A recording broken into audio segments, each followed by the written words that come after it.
चलो जी, लाओ मारिया, लाओ तो तुम अपना, पहले तुम्हारा ही सवाल बताते हैं। देखो जी, एक सवाल यहाँ पर है, क्वेश्चन नंबर 33। देखिएगा तो आप लोगों से ये सवाल बनेगा।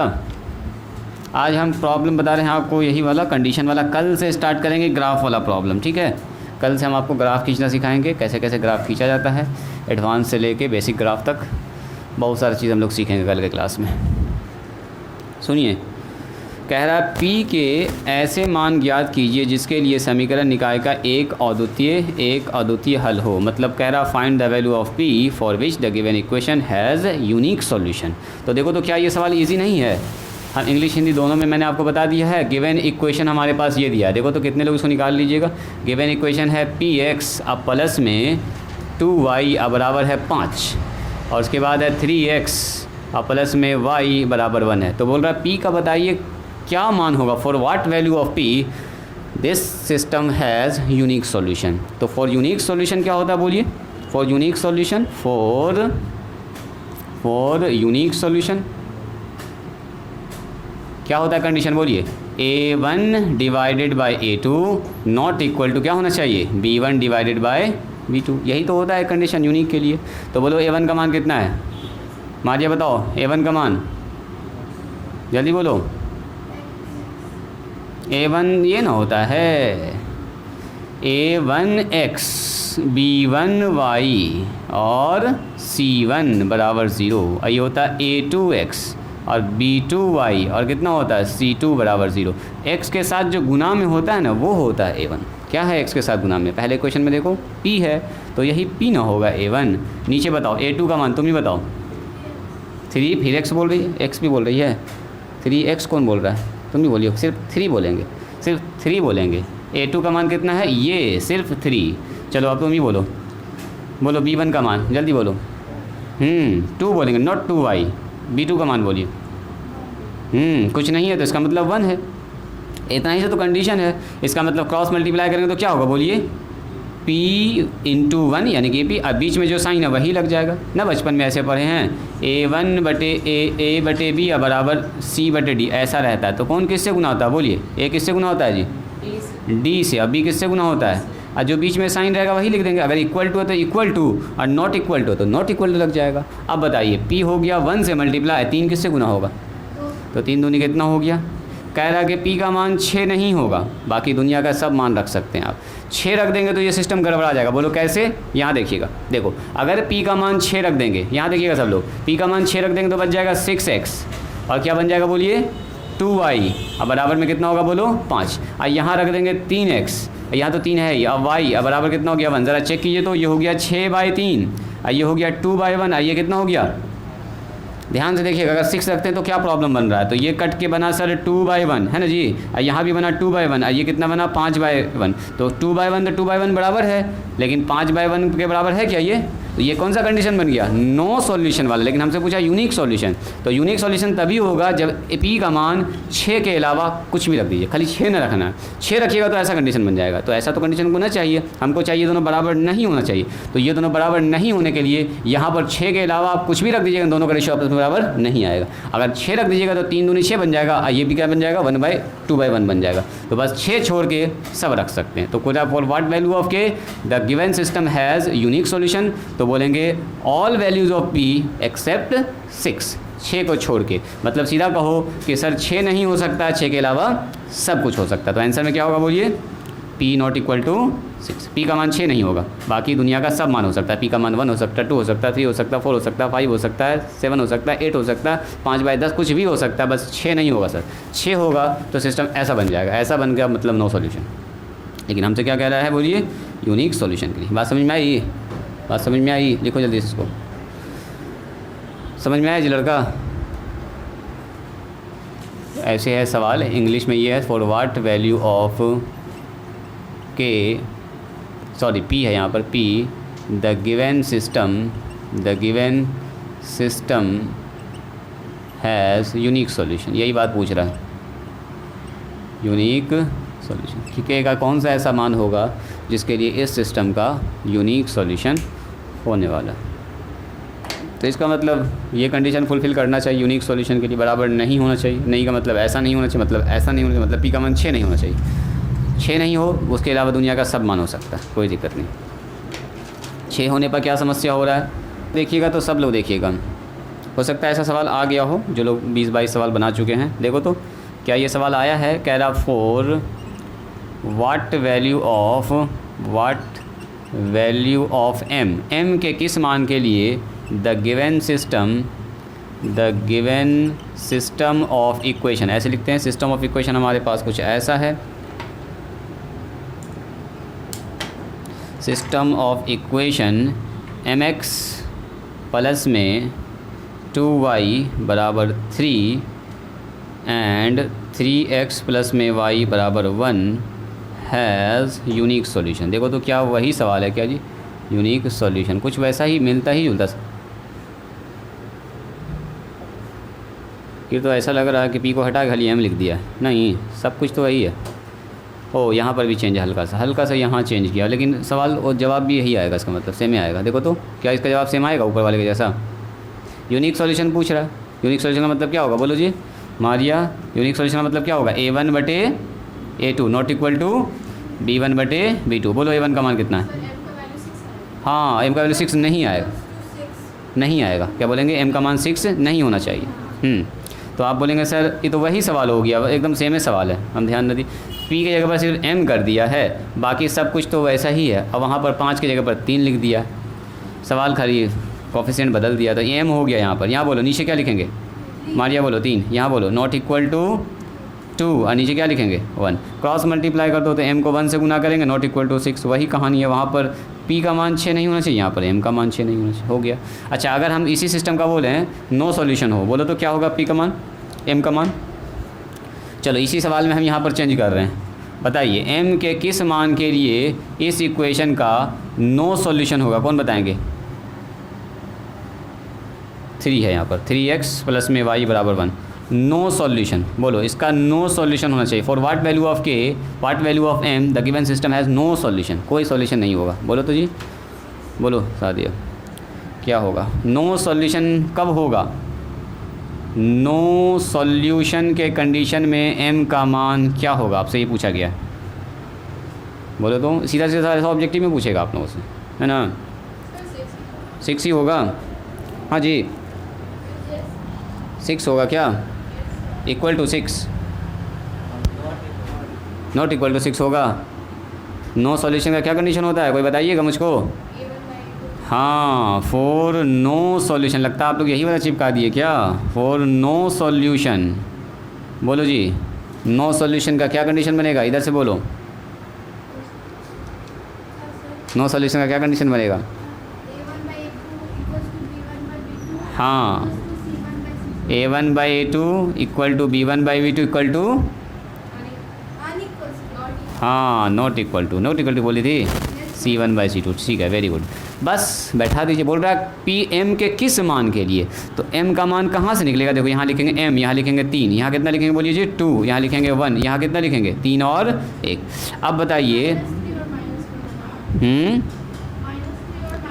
तो पूछ रहा है M के किस मान के लिए, मतलब हमको बराबर वाला सिंबल खोजना, बराबर तो इन दोनों को न लेंगे फिर। M/3 बराबर कितना होगा 2/1, तो M का मान कितना होगा 3 दूनी 6 ना होगा, 6 बोले थे। 6 अगर रख देंगे ना तो इस सिस्टम का नो सॉल्यूशन हो। बोलो कैसे, चेक करो।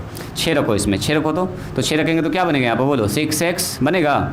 यहाँ तो ऐसा ही रहेगा, यहाँ तो चेंज नहीं होगा। यहाँ कितना होगा बोलो 3। अच्छा यहाँ तो कुछ भी नहीं होगा, जहाँ पर M वही ना बैठेगा, बाकी सब ऐसे रह गया। चेक कीजिए तो क्या 6/3 और 2/1 और 3/1 क्या ये इस कंडीशन को फुलफिल करता है।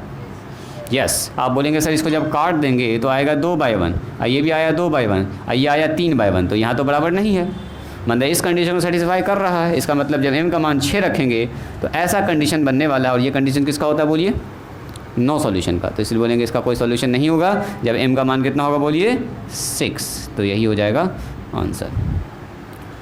बात समझ में आई। चलो अब आप लोग बताइए तो और कोई समस्या है क्या, कोई प्रॉब्लम है। अब आगे बनाओ जी लड़की। चलो 33 का 3 नंबर बनाओ। 33 के 3 में 3 सवाल है। चलो 33 का जो 3 नंबर है उसमें 3 सवाल है। कह रहा कोई हल नहीं होगा, T का मान बताइए। चलिए निकालिए इसको निकालिए, नहीं बनेगा तब हम बताएंगे। अभी हम पहले खुद से ट्राई किया जाए। यही बात ना कह रहा है। कह रहा साबित कीजिए कि दिया गया सिस्टम ऑफ इक्वेशन का क्या होगा, यूनिक सॉल्यूशन होगा, और अगर सो यूनिक होगा तो उसको क्या कीजिए, सॉल्व कीजिए। तो देखो तो जी इस सवाल को इन्होंने पूछा है, एक्सरसाइज 3 का डी ही है, एक नंबर में प्रॉब्लम हो रहा है 3 का डी। क्या कह रहा है, साबित कीजिए show that each of the following system, मैंने नीचे दिया गया जितना भी सिस्टम है उसका क्या होगा बोलो, यूनिक सॉल्यूशन होगा। मतलब x का एक ठो मान निकलेगा, y का एक मान निकलेगा। तो सबसे पहला इक्वेशन क्या हमारा, एक नंबर में 3x अब प्लस में 5y बराबर 12 है, और कितना है बोलिए 5x अब प्लस में 3y बराबर 4 है। तो सबसे पहले चेक करो क्या इसका यूनिक सॉल्यूशन है, a1 का मान बोलिए। हेयर ज़रा चेक कीजिए तो a1 डिवाइडेड बाई a2 और b1 डिवाइडेड बाई b2, ज़रा इसको चेक करो तो कितना आ रहा है। क्या ये नो बराबर नहीं है, ऐसे चेक करो। a1 बाई a2 बोलो कितना है, 3/5, एंड b1 बाई b2 बोलिए, b1 बाई b2 कितना है, तो बोलिएगा सर 5/3। तो क्या कभी भी 3/5 5/3 के बराबर होता है। तो यहाँ क्या देख रहे हैं हम लोग, here a1 by a2 not equal to b1 by, तो यहीं पर कंडीशन बन गया यूनिक का, नहीं बन गया, ये दोनों रेशियो इसके बराबर नहीं है। तो बोलेंगे इट हैज़ यूनिक सॉल्यूशन, मतलब इसका अद्वितीय हल होगा। सो इसको सॉल्व कर दीजिए, सॉल्व करने वाला वही काम, 1 मानो इसको, 2 मानो इसको, इसमें 3 से गुना करो, सॉरी इसमें 5 से गुना करो, इसमें 3 से गुना करो, 15 बना के काट दो, हो गया आंसर। समझ में आया, पहले दिखाना है यूनिक सॉल्यूशन वाला कंडीशन, अब फिर उसको सॉल्व कर देना। चलो स्टार्ट करो। आंसर कितना दे रहा है इसमें,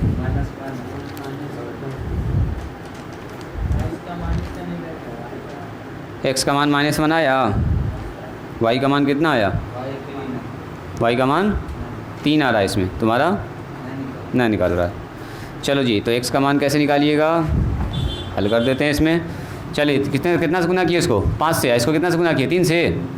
चलो 5 से गुना करो, 5 दिया बोलिए 5 25 y, यहाँ बताओ 12 पंचे 60, 3 से गुना करो 15x 9y, यहाँ बोलिए 12, घटा दीजिए, ये कट जाएगा क्या, 15 ये 15 है, ये 15 है, 25 में से 9 गया, कितना बचेगा जी, 4 इधर गया तो यहाँ बचेगा 16, सही बात है। इधर कितना बचेगा,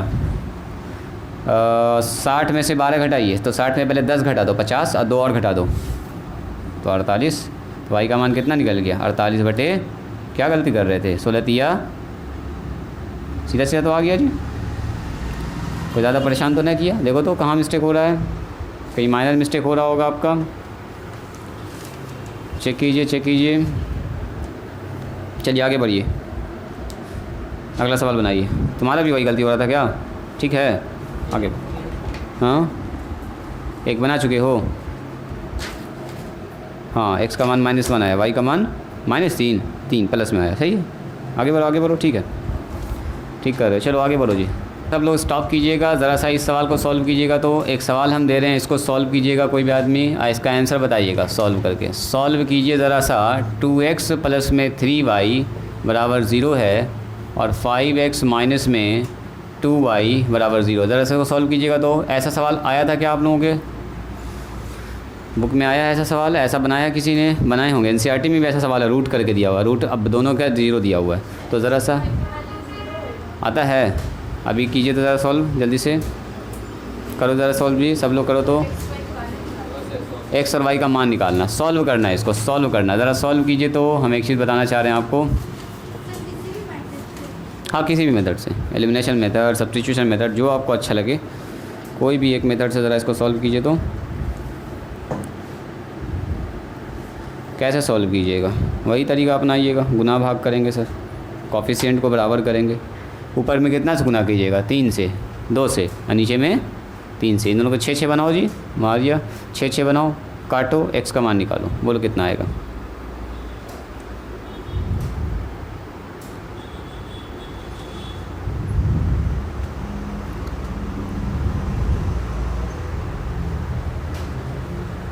छः बनाइए, काटिए।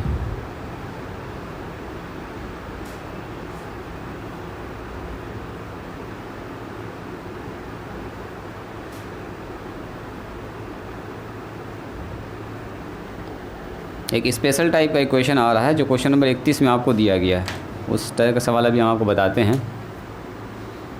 ऐसे सवाल में क्या होगा, कर रहे हैं सुनिए। तो यहाँ मल्टीप्लाई कर दिया 6y से, ये तो 0 से गुना होकर 0 ही हो गया। 3 से गुना करेंगे कितना होगा जी, 15 हो जाएगा। यहाँ बताओ 3 से गुना करेंगे तो 6y, यहाँ तो 0 ही हो जाएगा, 0 ही हो जाएगा। सब में गुना होता है। आइए तो ऑलरेडी पहले से निगेटिव पॉजिटिव है। 15 और 4 कितना हो गया बोलिए, 19x। 19x बराबर 0, तो x का मान कितना हो गया बोलिए 0। x का मान 0 हो गया तो इसको उठा के किसी भी क्वेश्चन में रख दीजिए। Putting the value of x बराबर 0 इन इक्वेशन नंबर किसी में भी रख दीजिए, 1 में रख दीजिए।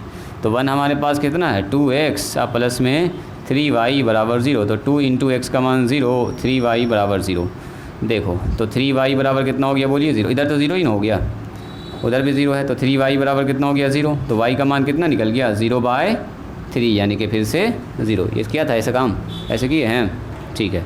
ऐसे भी हम लोग को नॉर्मली देखी था। सुनिए अब x का मान 0 और y का मान 0 आ रहा है, दोनों इक्वेशन में रखिएगा ना, तो दोनों इक्वेशन का संतुष्ट करेगा, यानी कि इसके अलावा कोई दुनिया का ऐसा मान है ही नहीं। देखो यहाँ कह रहा है x का y का मान रखिए, रिजल्ट में 0 आना चाहिए।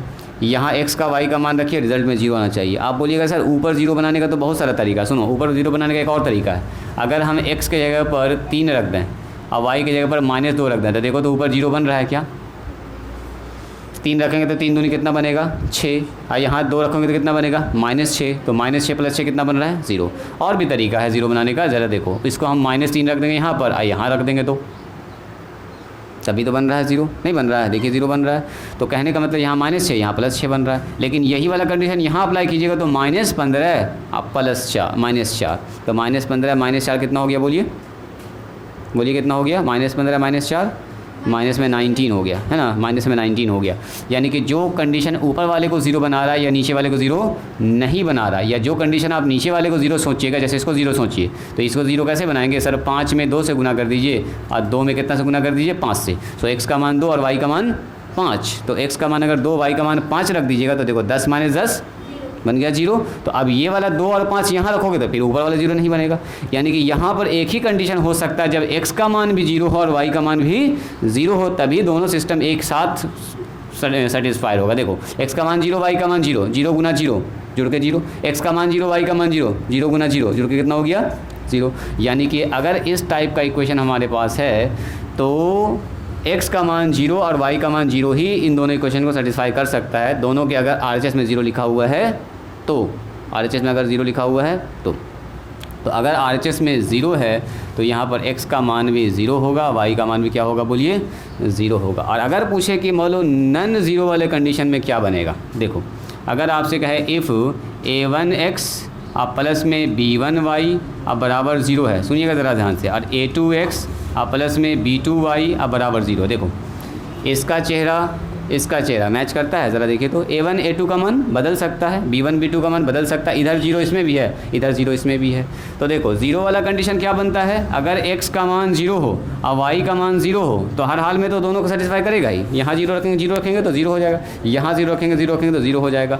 और नन 0 वाला कंडीशन अगर पूछ रहा है कि कोई ऐसा मान बताइए जो नन 0 हो, मतलब 0 ना हो, तो for none 0 condition, non zero condition में क्या होगा, a1/a2 अब बराबर होना चाहिए b1/b2। इसको लिखिए तो पहले बताते हैं।